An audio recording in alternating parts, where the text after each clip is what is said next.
बिस्मिल्लाहिर्रहमानिर्रहीम। अस्सलाम वालेकुम नाजरीन, मैं हूँ साकिब बशीर। नाजरीन, आज 4-5 मौज़ूआत पे बात करेंगे। दिन भर की जो खबरें हैं वो आपके साथ शेयर करेंगे, उसके असरात क्या होंगे। सबसे पहले इंतखाबी धांधली के हवाले से इलेक्शन कमीशन ऑफ पाकिस्तान में जो दरखास्तें दायर हुई थी वो हैं कितनी, उन पर कितनों पे फैसले आए हैं, क्या असरात होंगे, मखसूस नशिस्तें PTI को मिलेंगी या नहीं मिलेंगी। इलेक्शन कमीशन ने मखसूस नशिस्तों के हवाले से कुछ नोटिफिकेशन भी जारी कर दिए हैं। इसमें अब फर्दर क्या सिनेरियो बनता हुआ नज़र आ रहा है। इसके अलावा हम बात करेंगे कि अडियाला जेल से इमरान खान ने एक बड़ा जो है वो फैसला किया है, उस फैसले के असरात क्या होंगे। इसके अलावा बुशरा बीबी के हवाले से आज फिर जो है वो उनकी वकील जो है मिशाल यूसुफजई और दीगर जो लोग मिले हैं उन्होंने बड़े इंकशाफात किए हैं। इस सारे मामले में क्या होगा। आखिर में हम बात करेंगे कि इमरान खान की जो अपीलें हैं उनका अब फर्दर स्टेटस क्या है। रोजाना की बुनियाद पर जो जो चीज़ें अपडेट्स आ रही हैं वो आपके साथ शेयर करेंगे। आप हमारे यूट्यूब चैनल को सब्सक्राइब करें, बेल आइकन का बटन ज़रूर दबाएं ताकि आप जब भी हम वीडियो करते हैं, वीडियो अपलोड करते हैं तो आपको फौरी तौर पर उसका लिंक जो है वो मिल जाया करे। आप कमेंट्स और फीडबैक ज़रूर दिया करें, पढ़ते भी हैं और उसका असर भी होता है चीज़ें बेहतर करने में। सबसे पहले हम बात करते हैं कि इंतखाबी धांधली के हवाले से इलेक्शन कमीशन ऑफ पाकिस्तान में जो दरखास्तें दायर हुई हैं वो तकरीबन 300 से जायद है। उसमें 90% PTI के जो उम्मीदवार हैं वो नेशनल असम्बली के हों या सूबाई असम्बलीज के हों, उनकी जो दरखास्तें हैं वो इलेक्शन कमीशन ऑफ पाकिस्तान में मौजूद हैं।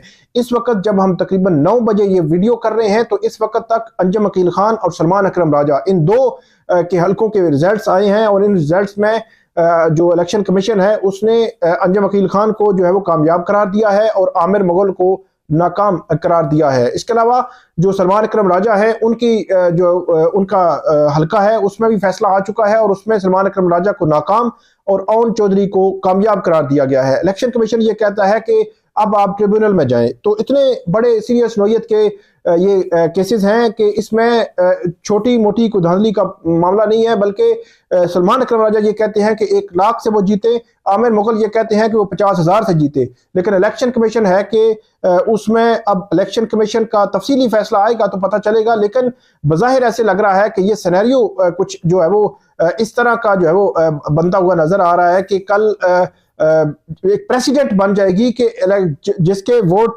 कम भी हों, अगर लाख भी कम हो तो कोई मसला नहीं है, कहीं ना कहीं जो है वो चीजें सेटल हो जाती है। मैं ये नहीं कह रहा कि सलमान अकरम राजा का मौकफ 100% दुरुस्त होगा या ओन चौधरी का जो मौकफ 100% दुरुस्त होगा, लेकिन इस मामले को इन डेप्थ देखा जाना जो है वो जरूरी है।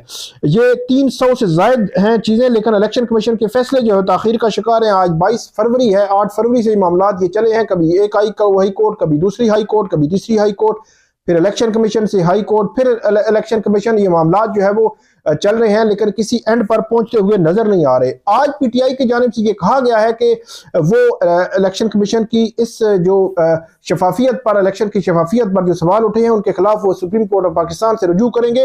लेकिन इसमें दिलचस्प मामला ये है कि 10 या 11 फरवरी को जब इमरान खान साहब से मुलाकात हुई थी तो उस वक्त जेल में इमरान खान ने मीडिया से बात करते हुए ये कहा था कि ये बहुत बड़ी धांधली हुई है, मैंडेट चुराया गया है। शाह महमूद कुरैशी भी उनके साथ थे तो उन्होंने कहा था कि हम सुप्रीम कोर्ट ऑफ पाकिस्तान से रुजू करेंगे, अदालतों में इसको चैलेंज करेंगे और ये सिस्टम के लिए ये एक बहुत बड़ा चैलेंज है। कल भी इस हवाले से अडियाला जेल में समात है, उस समात में भी कल इमरान खान से मजीद जो है सवालात होंगे। कल जो है वो 190 बिलियन पाउंड केस में इमरान खान और बुशरा बीबी पर फर्द जुर्म आयद होनी है और नए जो जज तैनात हुए हैं एहतसाब अदालत के वो समात करेंगे। तो ये समात जो है तकरीबन 20 रोज के बाद होनी है। इसके साथ मैंने आपको बताना जरूरी इसलिए समझा कि कल इस हवाले से बड़ी खबर आ सकती है। लेकिन अब इलेक्शन कमीशन में ये मामलात हैं, फैसले कब आएंगे? कल से उम्मीद है फैसले जो आना शुरू हो जाएंगे, लेकिन कुछ केसेज ऐसे हैं जो पेंडिंग जो है वो जा रहे हैं। इसके अलावा जो मखसूस नशिस्तें हैं उस मखसूस नशिस्तों के हवाले से भी इलेक्शन कमीशन ऑफ पाकिस्तान ने आज पंजाब और सिंध की जो मखसूस नशिस्तें हैं उनमें फैसले दिए हैं। इलेक्शन कमीशन ने पंजाब में 42 नोटिफिकेशन जारी किए हैं मखसूस नशिस्तों के, जिसमें जो 36 खवातीन की मखसूस नशिस्तें जो है वो मुस्लिम लीग नून की हैं, पीपल्स पार्टी 3, मुस्लिम लीग काफ 2 और इस्तेकाम पाकिस्तान पार्टी की 1 नशिस्त का नोटिफिकेशन हुआ है। इसके अलावा इलेक्शन कमीशन ने सिंध की मखसूस नशिस्तों के नोटिफिकेशन जारी किए हैं, जिसमें 27 खवातीन की मखसूस नशिस्तों के सिंध असम्बली के नोटिफिकेशन जारी हुए हैं। सिंध असम्बली में गैर मुस्लिमों के मुख्तस नशिस्तों पर 8 नोटिफिकेशन जो है वो इलेक्शन कमीशन ऑफ पाकिस्तान ने जारी किए हैं। इसमें इंटरेस्टिंग ये है कि पंजाब असम्बली की मखसूस नशिस्तों की तादाद 74 है और 66 खवातीन, जबकि 8 अकलीती नशिस्तें हैं। पंजाब की खवातीन की जो मखसूस नशिस्तों की तादाद 66, जबकि 42 खवातीन की फहरिस्त जारी की गई है। पंजाब में खवातीन की 24 नशस्तों का नोटिफिकेशन अभी जारी नहीं हुआ। पंजाब में 5 अकलीती उम्मीदवारों का नोटिफिकेशन जारी हुआ है, 3 का नोटिफिकेशन रोक लिया गया है। सिंध में भी इसी तरह हुआ है। दूसरे लफ्जों में यह क्या है, पीटीआई की जहां जहां ये मखसूस नशस्तें बनती हैं उनके नोटिफिकेशन अभी रोक लिए गए हैं। लेकिन इस हवाले से खबर यह है कि बड़ी खबर है कि कल इलेक्शन कमीशन ऑफ पाकिस्तान जो है वो ये फैसला करेगा कि सुन्नी इत्तेहाद काउंसिल को मखसूस नशस्तें देनी है या नहीं देनी।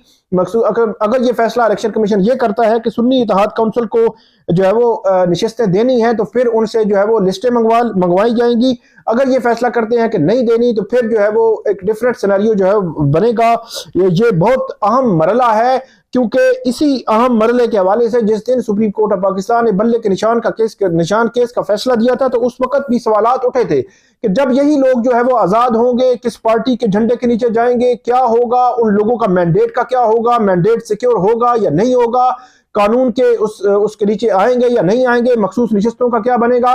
ये वो सवालात थे जो बल्ले के निशान के केस में सुप्रीम कोर्ट ऑफ पाकिस्तान के सामने जब ये केस था तो उस वक्त भी जो बैरिस्टर अली जफर है उन्होंने सुप्रीम कोर्ट के सामने रखे थे, जैसे चीफ जस्टिस काजी फाइजा के सामने रखे थे, लेकिन सुप्रीम कोर्ट ने एक ना सुनी और बल्ले का निशान वापस ले लिया। आज भी उस सुप्रीम कोर्ट के फैसले के असरात जो है वो हमें दिखाई दे रहे हैं कि कल अब इलेक्शन कमीशन ऑफ पाकिस्तान अगर बज़ाहिर ऐसे लगता नहीं है, लेकिन अगर इलेक्शन कमीशन ये फैसला करता है तो बहुत बड़ा जो है वो मैं समझता हूं ब्लंडर होगा। उसकी वजह ये है कि ये जो है वो अवाम का मैंडेट है, अवाम का दिया हुआ मैंडेट है, वो मैंडेट उसी के पास ही जाना चाहिए जिसको मैंडेट दिया गया है, जिस पॉलिटिकल पार्टी के मंशूर को मैंडेट दिया गया है उसी के पास ये मैंडेट जाना चाहिए।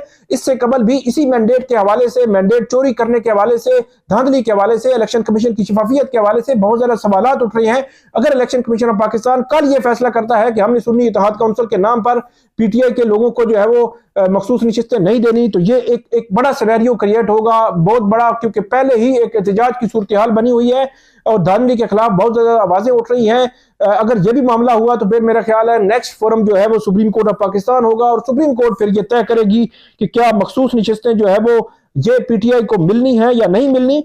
300 से ज्यादा जो मैंने आपको कहा था कि दरखास्तें इलेक्शन कमीशन का पाकिस्तान के पास मौजूद हैं, उनमें से 90% वो है जो पीटीआई की है, पीटीआई से रिलेटेड जो है वो जो दरखास्तें हैं वो मौजूद हैं वहां पे।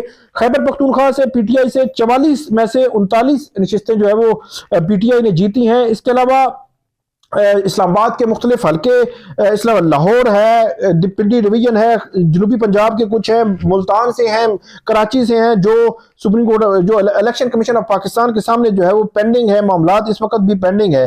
तो अब इलेक्शन कमीशन ने कल इसका फेट जो है वो डिसाइड करना है कि इसको कैसे और किस नहज पे इलेक्शन कमीशन ने लेके जाना है।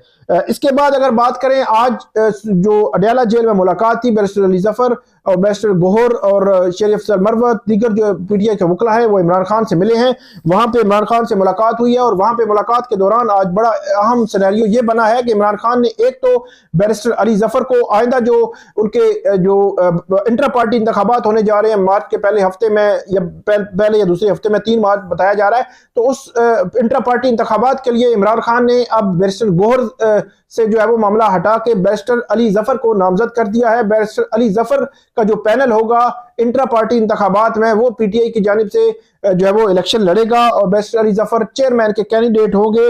और इसके पीछे एक वजह यह भी बताई जा रही है कि क्योंकि बैरिस्टर गोहर एमएनए बने हैं और उमर यूब भी एमएनए बने हैं, अगर वो जो है वो किसी पार्टी में शामिल होते हैं, सुन्नी इत्तेहाद काउंसिल का हिस्सा बनते हैं, तो वो पीटीआई का कोई ओहदा नहीं रख सकते। तो यह भी एक वजह है। तो बज़ाहिर ऐसे लगता है कि वो भी उसमें शामिल होंगे और यहाँ पे नामजदगी जो है वो बैरिस्टर अली जफर के नाम आई है। बैरिस्टर अली जफर जो है वो हुए। दूसरा मामला जो है, आज अडयाला जेल से इमरान खान ने ये कहा है कि हम जो आईएमएफ को खत लिखेंगे, आईएमएफ जो है वो खत ये लिखेंगे कि जब तक के मैंडेट चोरी करने के हवाले से तहकीकात नहीं करा ली जाती तब तक जो मामला है वो जो आईएमएफ है वो कर्जा जो है वो रोक ले। ये बहुत खौफनाक बात है, बहुत ही मतलब डैमेजिंग होगा मुल्क के लिए इस हवाले से। लेकिन साथ साथ जो है वो चीजें मेरा ख्याल में देखा जाना जरूरी है कि अगर एक पॉलिटिकल पार्टी का मैंडेट इस लेवल पे उस पर बात हुई है, बात हो रही है, तो उस मैंडेट के हवाले से मैसिव क्योंकि धांधली के इल्जामात हैं तो उसकी तहकीकात होनी चाहिए, ना कि एक ट्रक की बत्ती जो है उसको लेकर आप जो है वो चलते रहे। तहकीकात हो, फेयर तहकीकात हो, पार्टी जो है वो मुत्तफिक हो, ताकि ये जो मामला है, जो पीटीआई जो स्टेप लेने जा रही है, ये खौफनाक है मुल्क के लिए। इक्तिसादी सूरत हाल के हवाले से मुल्क के हालात पहले ही ठीक नहीं है, तो ये एक खौफनाक मामला है। मेरा ये ख्याल है कि पीटीआई को इस हवाले से एंगेज किया जाना चाहिए। अदलिया को, जुडिशरी को भी आंखें बंद करने की बजाय इस मामले को देखना चाहिए, क्योंकि इतने मैसिव लेवल पे जब धांधली के इल्जामात आ रहे हैं तो इन इल्जामात को देखना चाहिए। इस्लामाबाद के 3 हलकों में बड़े सीरियस नौयत के इल्जामात हैं, रावलपिंडी डिवीजन के सीरियस नौयत के इल्जामात हैं, लेकिन आज तकरीबन 14 रोज होने को हैं, जुडिशरी भी नहीं बोल रही। अब मामला ट्रिब्यूनल्स के पास जाते हैं तो ट्रिब्यूनल्स तो कई हफ्ते नहीं कई माह जो है वो ले सकते हैं और उसके बाद उनके फैसले होंगे। इसलिए इन मामलात को जो है वो बड़ा इन डेप्थ देखा जाना जो है वो जरूरी है। आखिरी बात हम करेंगे बुशरा बीबी के हवाले से कि बुशरा बीबी के हवाले से तकरीबन 8 से 10 रोज पहले ये खबर आई थी कि उनको खाने में कोई चीज खिलाई गई है जिसने उनके मैदे को, उनकी सेहत को अफेक्ट किया है, मुतासर किया है। और उनकी जो पार्टी है पीटीआई के जो लोग मिलते हैं या जो मरियम भट्टू हैं, उनका यह दावा है कि उनको शायद कोई ऐसी चीज खिलाई गई है जो उनकी सेहत को खराब करे या कोई जहरीली चीज थी। इस किस्म का दावा भी जो है वो किया जा रहा है। आज भी जो लोग मिले हैं उन्होंने ये दावा किया है, लेकिन दूसरी तरफ हम ये देखते हैं 10 रोज से ये मामला चल रहे हैं पीटीआई की जानिब से। आज वो दरखास्त है उस पर नोटिस हुए हैं। कल जो उज़्मा खान है, डॉक्टर उज़्मा खान, ये बहन है इमरान खान की, उनकी जानिब से जो इस्लामाबाद हाई कोर्ट में दरखास्त दायर की गई है, उस पर कल जो है वो जस्टिस समन रफीक इम्तियाज ने समाअत करनी है और उस पर अदालत जो है वो कोई ऑर्डर जारी करेगी। तो फिर पता चलेगा कि अब फर्दर इसमें क्या होता है। क्या अदालत जो है वो कैसा ऑर्डर जारी कर सकती है कि फौरी तौर पर वो जो ट्रीटमेंट कराना चाहते हैं, कोई घर के जो फैमिली के जो डॉक्टर हैं उनको चेकअप कराना चाहते हैं या उनके कोई टेस्ट कराना चाहते हैं तो वो करवा सकते हैं या नहीं करवा सकते। कल इस्लामाबाद हाई कोर्ट में ये मामला जो है वो तय होगा। लेकिन साथ ही साथ आखिरी जो बात है मैं कर दूं कि कल 190 मिलियन पाउंड केस में इमरान खान और बुशरा बीबी पर फर्द जुर्म आयद होनी है। तो इसका मतलब ये हुआ कि बुशरा बीबी को कल तकरीबन 10 से 12 रोज के बाद जो अडियाला जेल जो है वो ले जाया जाएगा और वहां पे इमरान खान और बुशरा बीबी इकट्ठे होंगे। वहां पे अब पता चलेगा कि फर्द जुर्म आयद होती है या नहीं होती, या पीटीआई की नेक्स्ट प्लानिंग क्या है। और इस हवाले से कल इमरान खान जो है वो वहां पे मौजूद होंगे। अदालत के सामने जो भी प्रोसीडिंग्स होगी, जो भी मामलात होंगे, जो भी अपडेट्स होगी, कल आपके साथ हम शेयर करेंगे। आज तक इतना ही। आप हमारा जो यूट्यूब चैनल है, दोबारा मैं कहूंगा इसको सब्सक्राइब करें, बेल आइकन का बटन दबाएं और कमेंट्स जरूर किया करें, फीडबैक दिया करें। कुछ सवालात हो, सवालात किया करें, उनके जवाबात भी मैं कोशिश करूंगा कि आइंदा हम किसी न किसी प्रोग्राम में एक एक करके सवालात के जवाबात भी दे दिया करें। बहुत शुक्रिया।